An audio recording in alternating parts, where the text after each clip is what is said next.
Hey everyone, thanks for watching this video as we kind of look at some of the feedback that we received for our Cottage meetings. We walked through our vision and some of the aspects of that, the proven process, the volunteer management system, and finally the occupation of a worship facility. So in case you don't know, we went through 6 Cottage meetings, and we met with all of our members almost, and I got a whole bunch of feedback, and our leadership team took that feedback and spent over an hour talking about many of the questions that came up multiple times in our latest leadership team meeting. So we wanted to update you on just how we received that feedback and some of the things that we thought about it, some answers that we have so that we can be as clear as possible with you, so you know what's going on, and then also so that you can know that we heard your feedback and that we really do care about it. So we had about 4 or 5 questions that I think were really kind of came up multiple times. So our hope is just to talk through those questions and give you some of the thoughts that our leadership team had. As you can see, I took furious, well maybe you can't see, I took furious notes. There you can see a little bit. So I have all the answers from our leadership team's discussion. So the first question that was brought up was about the building and kind of what our plan is for leasing and buying and this whole thing. And there were multiple variations of this question, but essentially the question was, why are we choosing to go down this path of a 5-year lease before we get into a building, either buying something and renovating it or building our own? And so again, like I said, multiple variations of this, but maybe I'll just turn it over to you, Will, and we'll start kind of just answering more of why we thought this would be the best choice for us as we move forward for the next 5 years or so. Yeah, so when it comes to whether we should lease or not, there's many things we were considering as leadership that kind of go into this whole discussion.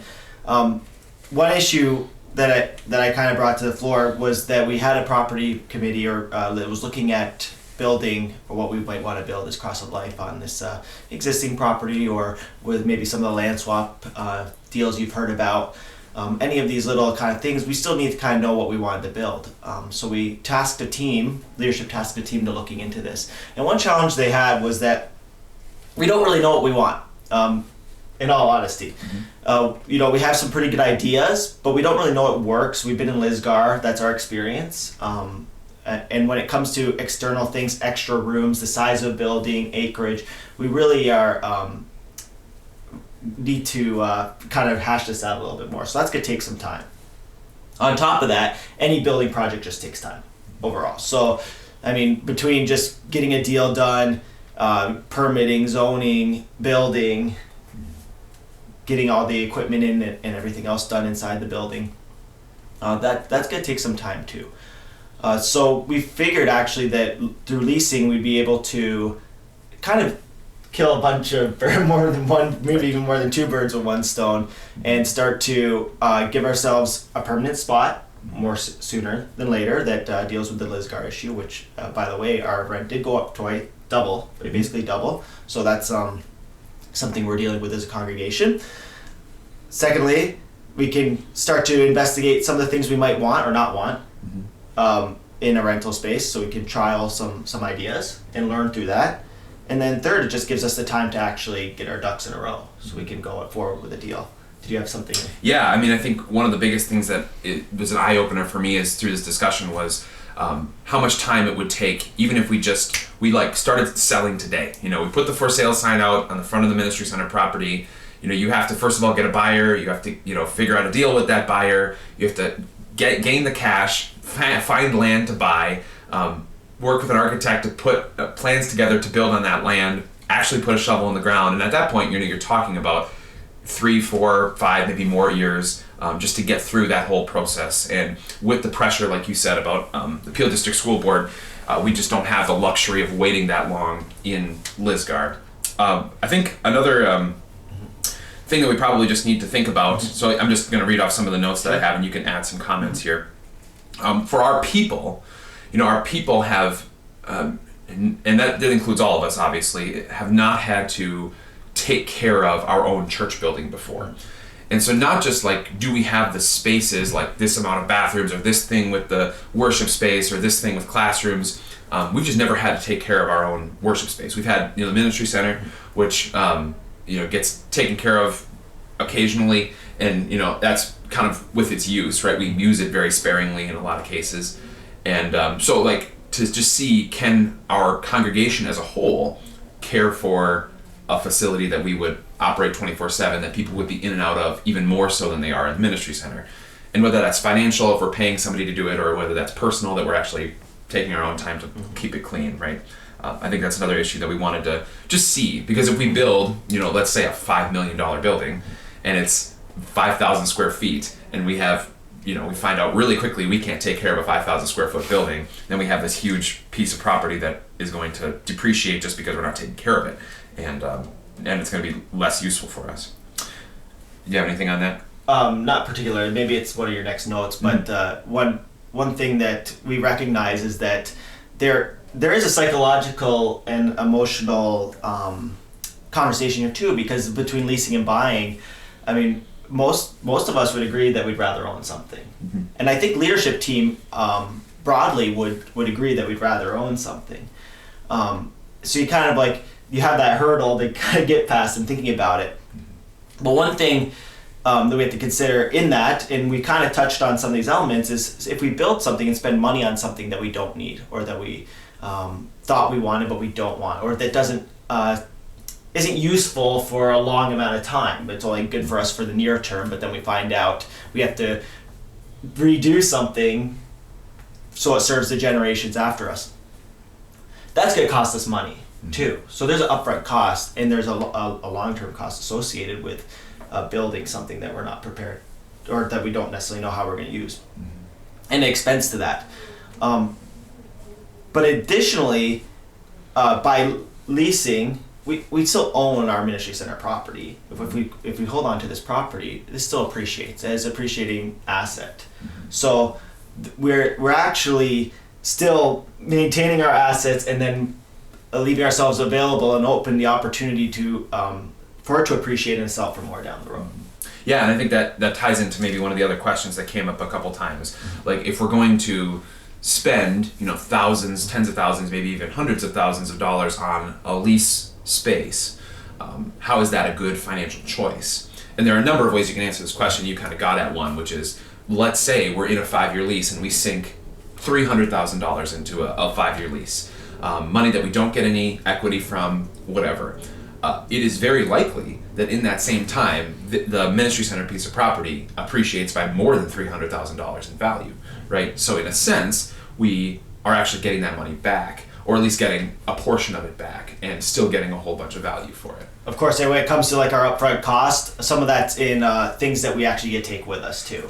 So a lot of our costs might go into furnishings, chairs, screens, projectors, equipment. Those things don't stay with the building that we lease. That comes with us where we go. So those upfront costs are not necessarily, it's not fair to just like hamper them down on that whole lease cost. Yeah, and I think that was one of the issues that I found in the Cottage meetings is I would, put up these numbers of, $178,000 upfront to get into an office space. And that's an intimidating number, for our congregation to look and say, wow, can we just pony up that money right away? But you're right that we are in many cases investing in things that we are going to be able to take with us.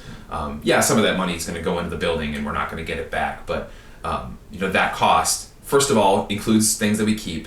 Second of all, might not even be that high, right? Like, if we're going into a space where we're adding value to the building, we can work with a landlord to lower that cost, or they can pay for part of it with us or help us in some way. So when you look at those $100,000, $150,000 numbers, they're high end a little bit more. Like, if we had to pay for every single thing, the odds are those things go down. Yeah, can I just expand on that point? Yeah, sure. So as Caleb said, the cost we kind of put forward costs that to the high end.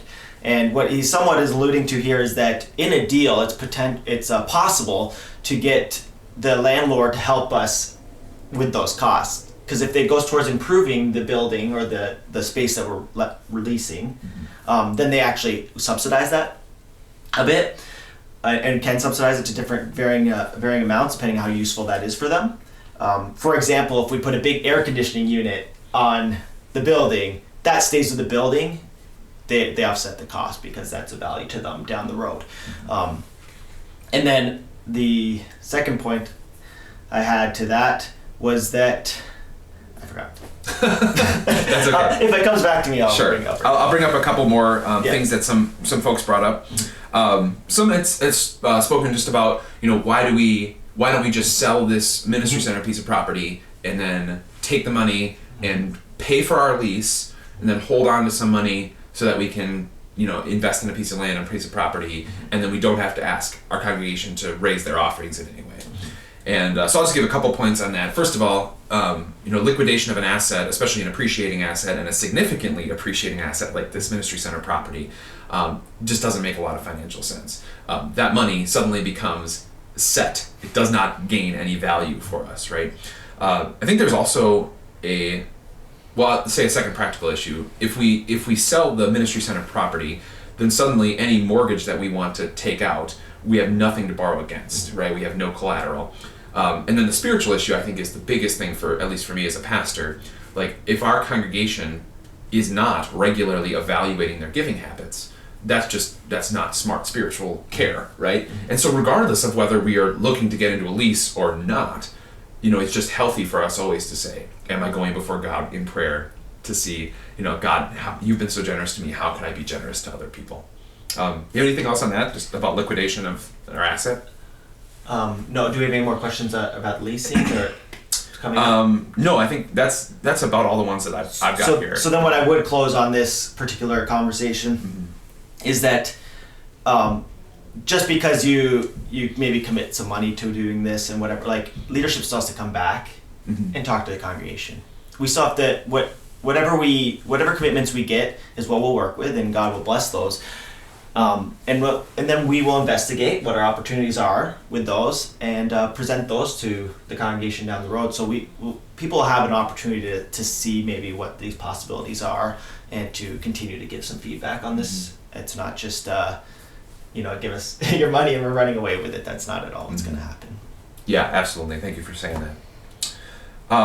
One more thing that has less to do with leasing, but just it was a question that came up about our property in general that I think is worth answering, is there had been some talks at some point about land swaps, taking our land and swapping it with another developer who maybe would give us less acreage but would help us build a building on that acreage. And I think I'll just answer this one. One of the biggest things that we struggle with in doing that sort of deal, while it might be a very smart thing for us to do, is the same problem we started with, which is we don't really know what we want in a building. So if we're going to sit across the table from a developer and say, we want to trade you our 13 acres for your 4 acres in a building, the first question he's going to ask is, what kind of building are you looking for? And if we don't know the answer to that question, we can't make that deal, right? So I think having this time to look at, do we need certain types of rooms? How much space is good for, X, room or whatever? How many washrooms, et cetera, those things are going to be really helpful for us, whether we're building our own building because we took the money and ran and put it into a piece of property, or we're doing a land swap in either case. So somewhat related to this is about our timeline. There's questions about our timeline and how are we going to move forward from this point in our leasing and looking forward to owning our own space.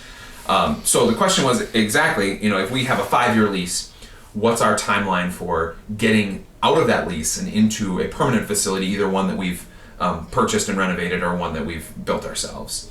So I'll start that conversation, I guess, and you can add as you want. We realize that we don't want to just kick the can down the road.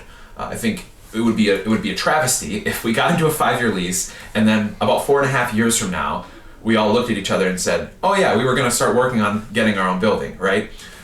So I don't think that is at all the attitude of our leadership team. They want to be in their own building. As Will said, owning something is more wise in the long term for us. So there is definitely a self-put on pressure amongst leadership that we want to get this thing moving, and that we realize that we may only have a year to actually really evaluate how we want our space before we start moving into talking to developers or architects or whatever the case may be. And so I think there's a less specific answer to that we're not going to say like, oh well, 12 months we're going to be at this point, or 2 years we're going to be at this point, but that our leadership team, as much as you, maybe more than you, wants to be in a permanent facility that we own. They want to pressure themselves that way, and I actually think based on just how our meeting schedules have gone, we are able to put that structure in place on ourselves. So I don't know if you want to add something to that. Yeah, well, one thing that has happened in the last couple of years is we rolled out a vision, and part of that vision was 10-year goals and 3-year goals and 1-year goals that built to our 3-year goals. And we actually had a much shorter goal for getting into a space we control. So what we actually want to do is kind of meet our goals, get to that space that we get that value out of, that we can be in 24/7, maybe get that visibility, control our worship space, maybe control our setup, some of these things, get air conditioning, some of those benefits, but also be patient and realistic about the time it takes to do that from an ownership standpoint. So I'm actually really encouraged about taking this path because it gives us the opportunity to both kind of move forward in ministry, not wait till we have the space or till we can own and build the space, but also meet our goals at the same time and keep moving towards that. And I think that that actually supports our sense of kind of putting timelines on ourselves. Is we've already built these in. We've already built some pretty hard 1-year, 3-year goals to make us keep moving and keep on track. And that was all part of this vision process, is this orientation towards making sure we set our long goals and steps along the way and keep those going, because we haven't traditionally done maybe a great job of that across life. Sometimes we have, sometimes we haven't. So I expect that would continue going forward. We had, by the way, we had 4 guests at our leadership team meeting, which was wonderful to have, and they saw that we kind of have this meeting flow that helps build accountability and builds in some of these steps along the way too. Mm-hmm. Yeah, great. So that about does it for the building aspect of this. There were some other pieces of feedback about different aspects of the ministry plan, the proven process, etc. One of the bigger ones was about the Lord's Supper, how we practice communion. Just to remind you, in the plan that we had put out, we had said we would think about moving communion to before worship. So we would have a 10 o'clock communion service, which would be about 15 minutes, would include confession of sins, confession of faith, and a reception of the sacrament. And then we would have 15 minutes before our regular 10:30 worship service, where we would have worship as you know it right now, essentially with a few alterations, but without the Lord's Supper in that regular worship service. The hope being that for those folks who come into our congregation and don't understand our practice of the Lord's Supper, that we are taking away the possibility for misunderstanding with them, and then also kind of giving them a chance to learn what the Scripture says about the Lord's Supper before we even present the opportunity for them. So I'll give you just a couple of reasons why we got to that as our plan originally, and then some of the feedback that we heard about that. So originally the plan was based on our inability to keep people who come to worship and who come up for the Lord's Supper and then are essentially denied the Lord's Supper because we don't know where their faith is at. So this typical situation happens. Somebody brings a friend, or maybe someone wanders in because they saw one of our advertisements. I'll make an announcement that says if you're not a member of Cross of Life, or you haven't gone through Faith Builders or Growing in Hope with me or Pastor Joel, that you should not take the Lord's Supper. And very often it will happen that person still comes up to the Lord's Supper, and then I can't serve them. And of course this is embarrassing, because they're up there with everybody else and everyone else is being served and they're not being served. And on the flip side, even if they do stay in their seat, there's also that feeling that everyone's watching me, looking at me while I'm sitting in my chair by myself while everyone goes up for the Lord's Supper. So we wanted to try to avoid that for our people who are visiting us, because the doctrine of closed communion, which is what we practice based on the Scriptures, is something that is not widely practiced. The Roman Catholics have a version of it, and they actually do pretty well. But if you come from any other really Protestant church, you're not going to find that sort of practice at all. And so we want to be as clear as possible in teaching that to people and not giving them the chance to fall into embarrassment right away. There are also some added benefits to this pastorally, for our congregation. If I have people coming at 10 o'clock for communion, I can very well tell who values the Lord's Supper. And so if someone's not valuing the Lord's Supper in our congregation, that's on me, that I need to help them understand what Scripture says, that the Lord's Supper is, the most important thing we do as a congregation together. And that if they're not valuing that, then we have some spiritual issues we need to work through. It also gives us a chance to make sure that our people are there early so that they can welcome any guests that come, and also so that they don't miss the first part of the worship service. I think it's maybe just part of North American culture now that we tend to be late for stuff.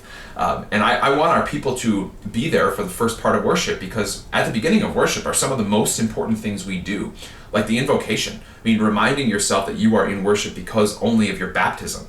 The confession of sins, which allows you to come before God, that you recognize your sinfulness. The confession of faith, which is like the only thing that binds us together, really, in our common belief in worship. So I don't want our people to miss those things. So there were a number of advantages to that. Some of the feedback that we heard was that they were concerned about the fact that we were moving communion out of our worship service as if to hide communion from the general public, as if to say, we don't really stand up for what we teach. We're sort of just hiding the uncomfortable parts of our worship. And our answer to that is, first of all, we already are to some extent hiding it. We practice the Lord's Supper on the first and third Sundays of every month, and not on the second, fourth, and occasional fifth Sundays of the month. And that plan was originally put in place because we were trying to help our members who invited their friends to have a chance to invite their friends to a service where there wasn't communion, and they wouldn't have that chance to be embarrassed or offended by our practice. So to some extent, we are already hiding it. I actually think moving communion to before worship will allow us to glorify the sacrament even more, because we are, to some extent, saying this thing is so special that we actually do it at its own special time. Another criticism of that would be that it doesn't fit into the liturgy. That the liturgy is sort of a build that starts at the beginning to the climax of the Lord's Supper at the end of the liturgy. And I definitely understand that. Historically, that is how it has been practiced, that the Lord's Supper has come at the end of the worship service as the climax to the liturgy. But we also have to understand that historically, the liturgy broke between the service of the Word and the service of the sacrament. So you would go through the hymns and the psalms and the readings and the sermons and the prayers, and then you would cut off worship, and you would dismiss the people who are not members, and then the congregation itself would practice the Lord's Supper together. So yes, it was at the end, but there was a hard break in the liturgy. And unless we're willing to do that same sort of hard break to be historic and do communion at the end of worship, which I think most people would rather get out earlier than 12:30 or 1 o'clock by that point, we're not going to be able to maintain that same flow of liturgy. The last thing then that was a piece of feedback that we heard was, are we going to continue to talk about the Lord's Supper? There's the criticism we might be hiding it, and then the question was, well, maybe if we do have it before worship, we won't even talk about it at all, and it'll just sort of be this inside, sneaky, secretive thing that we do. And I want to say just very bluntly, if I don't talk about the Lord's Supper in a public way as your pastor, I don't deserve to be your pastor. I should be doing something different, because I am not teaching you the truth of God's Word if I'm not talking about the sacrament regularly. So that would have to be part of my preaching. And I also think, just very practically, we would offer that to people who wanted to join our congregation and say, look, we do practice the Lord's Supper here. We practice it at 10 o'clock before our worship service. If you'd like to come to a communion service, come and talk to Pastor, and he will get you the necessary information to go to communion with us. So we would definitely be talking about it and still saying this is a beautiful thing that we want for people who are visiting our congregation. We also want to avoid that first negative contact with our congregation. Do you have anything you'd like to add to that? I know I kind of went off on it, but no, that's it's great. more my pastoral issue than anybody else's. Just from like a practical, just maybe layperson perspective, is that we do have a number of guys serving on leadership team who have been those first people to talk to people, who've tried to approach them and say, hey, you know what, we have the Lord's Supper coming up. This is how we go about it. And for them, that's like their first contact's conflict with that person. And no, we don't want, we're okay with conflict to an extent, but when you're just trying to welcome someone in, create an atmosphere where they feel safe, in a world where people really are distrustful of our institution already, we kind of see that as potentially a barrier. And then on the other side of it, we also had a comment, which you kind of alluded to with your speaking about whether we talk about it or not. And that is, well, is it going to be noticed? Is it something that someone's going to be like, well, I want to do that too? Well, now it's, instead of it being like, hey, we're doing it, you sit there alone in the chairs and watch us do it until you can be with us. Now it could be a little bit more invitational. And I can say, hey, you've been here a while. You know, we do our communion services before here. Do you want to talk about the steps of getting there? Maybe it creates a more warm, open door than the closed door that they're going to feel like they're experiencing whether we mean to or not in that initial spot. The only other thing I could think of on this is that the trial. Oh yeah, yeah. So just to build on your point there, yeah, to make it very simple, the first contact for a person with the Lord's Supper at our congregation now is no, don't, right? And in a situation where we are able to invite them to the Lord's Supper, their first contact with the Lord's Supper in our congregation would be, please come, right? And yes, there are steps to get there, but please come. We want this for you, and we want to change that narrative in the mind of the visitor. Yeah, and we'll just mention, we don't want to say we're going to commit to this forever and for always. We do want to try it. So our hope as a team is to try this maybe for a couple weeks or a couple months, and see how it works, and see if it is as effective as we think it will be.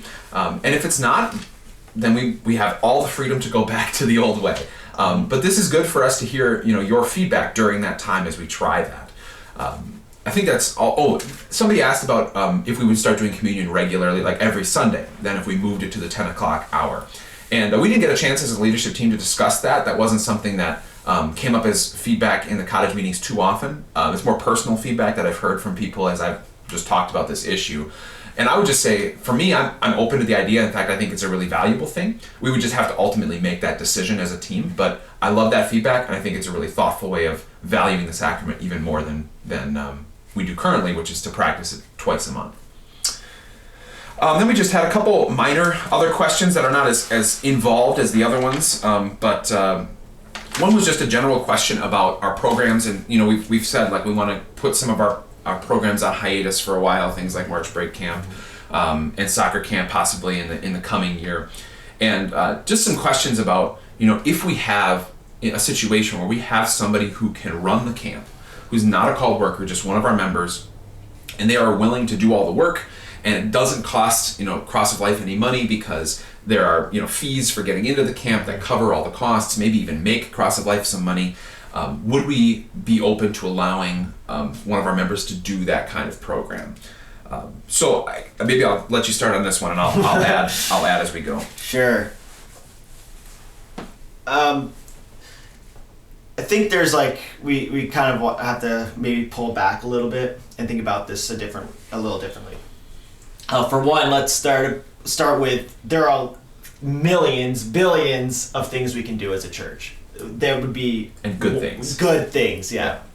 Not so there's March Break. A lot of things we do fall into that category. They're not things we have to do as a church. They're not things that make us a church. They're not going to make us successful, not successful. God ultimately blesses what we do. But we have to kind of decide what we want to focus on. So, at the current time, we're really early in this vision stage. And I think it's really important as we do this and as people get more familiar with it, because I'm very familiar with it, because I've been there from the day one talking about this, but most of our members will not be. You guys are getting touches and touch and go and little pieces here and there, and maybe are just getting your hands around it now. So we really need to focus on staying true to that and getting our feet under us. But on top of that, as we move forward with this learn, live, lead process, and we do make these changes, we really need to keep our energy in the right places.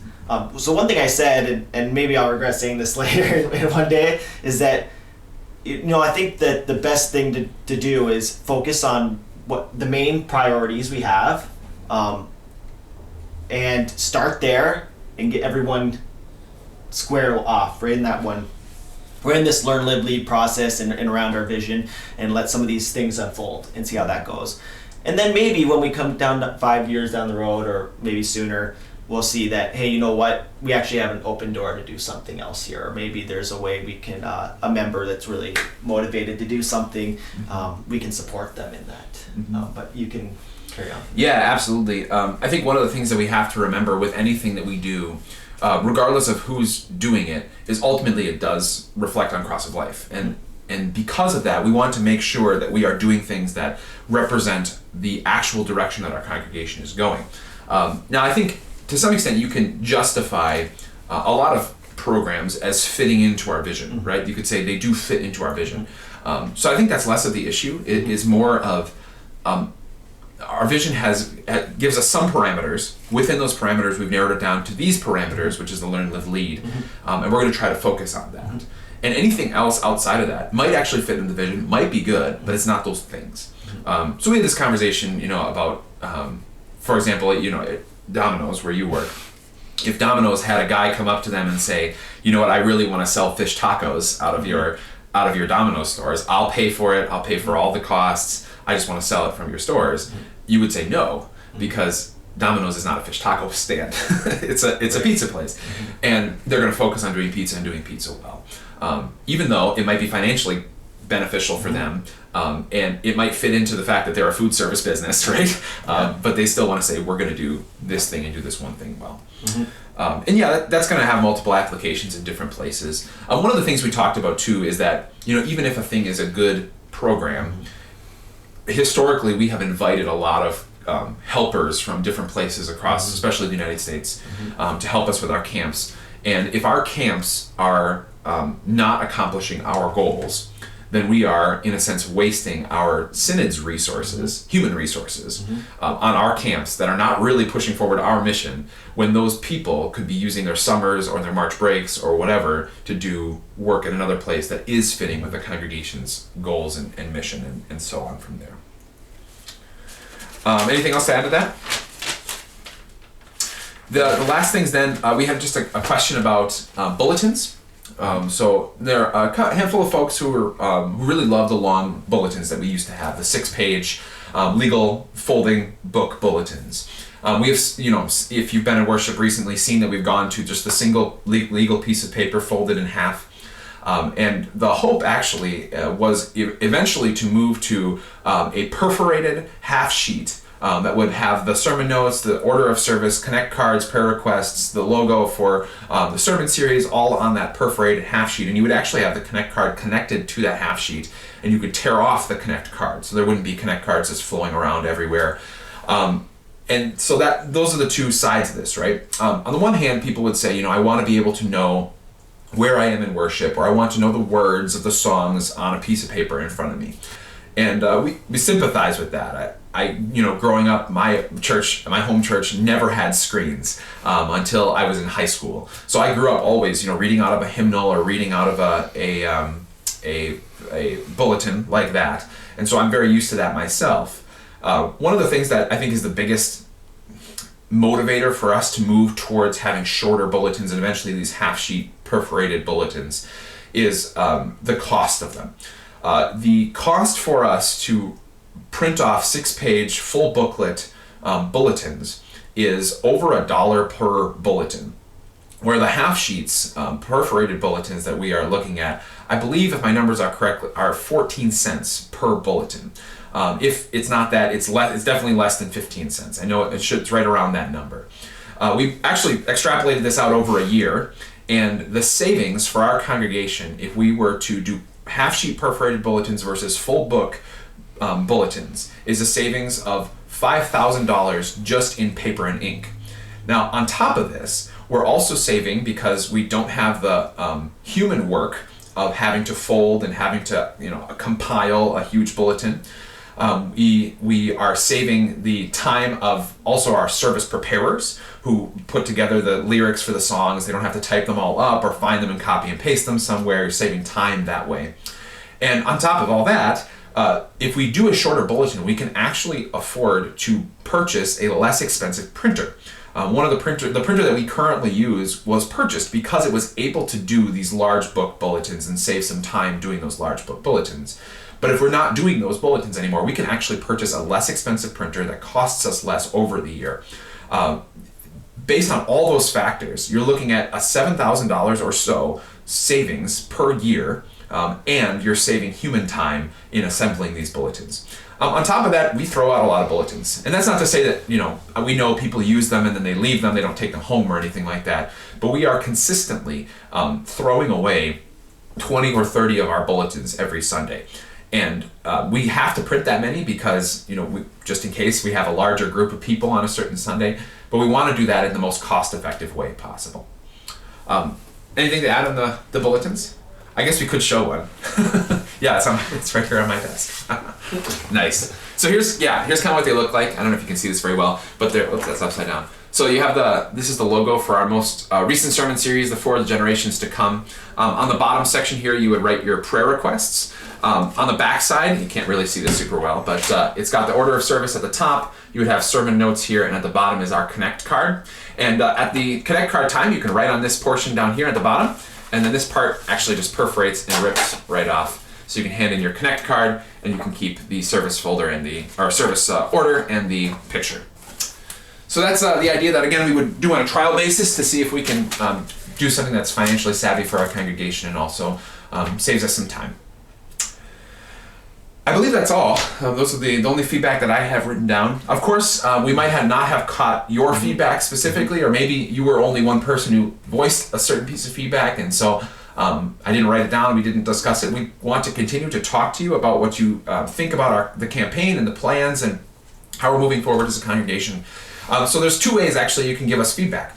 First of all, if you want to, you can comment on this video, and I will personally go back and read all the feedback that comes on this video and make sure we get an answer to you. You're also, of course, free to email me. My email is caleb.schultz@crossoflife.net, and I would be glad to answer any other feedback you have, or of course, you can catch me or any of your leadership team members on Sunday. So thanks for watching this. If you watched the whole thing, we're hoping that we can move together thoughtfully in ministry, and we're thankful for your investment, both financial and time and effort, into this movement forward as we try to do more ministry for the sake of the people in Mississauga. God bless. We'll see you soon.